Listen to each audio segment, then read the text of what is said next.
I am very much inclined to be extremely patient right now. And my only lack of patience is with people in the LGBT community who, 5 minutes after he was elected, were ready to start screaming that he had sold us out and that he wasn't pushing hard enough. I feel that he's, given what he's up against, given what he's facing, I mean, the reality of what his administration has to address is so overwhelming and quite possibly impossible that I have no problem whatsoever with extending a tremendous amount of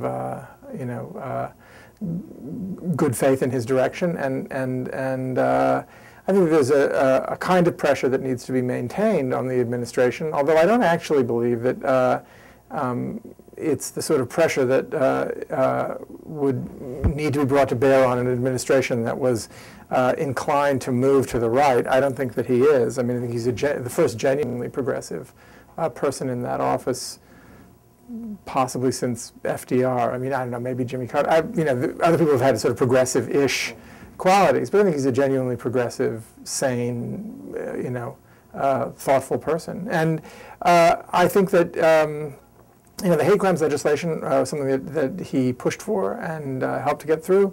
I think that he will, at some point, if he has 2 terms at least, get rid of Don't Ask, Don't Tell. I think it's completely legitimate, given the military situation that he's inherited, for him to take time. I think he's very smart not to trust, no matter how many people in the upper echelon of the military and in Congress say that they're behind him and they're in favor of getting rid of Don't Ask, Don't Tell. I think he's very smart not to trust them. I don't think that they should be trusted. They turned on Clinton. A lot of them said the same things back in '93 or '94, whatever that was. And I think that he's very wise not to hand them any kind of a wedge issue right now. I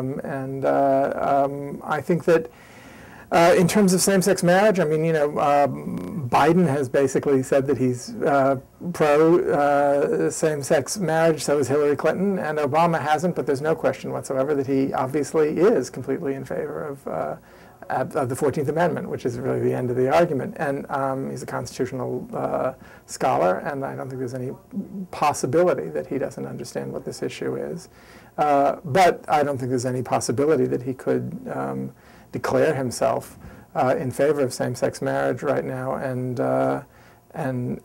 not face, at the very least, a debacle in the midterm elections. I think it's really still an issue that people are not sufficiently clear about, and I think all the signs are moving in the right direction. Ultimately, we need relief from this battle on a federal level.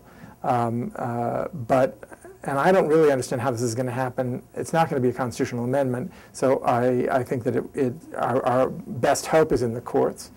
Certainly, Sotomayor is a step in the right direction for us. I feel, maybe it's because of the last 3.5 years spent reading about Abraham Lincoln, but I really feel that it would be a great mistake for the left to turn on him. At this point, I think that what he seems to be doing is trying to move the country in a progressive direction. Every chance he gets, he returns to a central theme of his campaign and clearly a central theme of his administration, which is to get people to rethink the role of government in society and civilization, and to rethink it as a positive force. And after 40 plus years of Reaganism, it's going to take an enormous amount of cajoling and reminding people to get us to start to think that way. And I think if you go to the C-SPAN archives and look at his speech in front of the HRC, I mean, an organization that I have a lot of problems with, but they do at least get the president, when he's a Democrat, to come and make a speech. And Obama's speech a couple of months ago in front of the HRC dinner was absolutely, without any question, the most passionate, open, unapologetic declaration for LGBT enfranchisement made by any major politician, let alone an American president in history. And it was, as far as I'm concerned, a milestone event. So.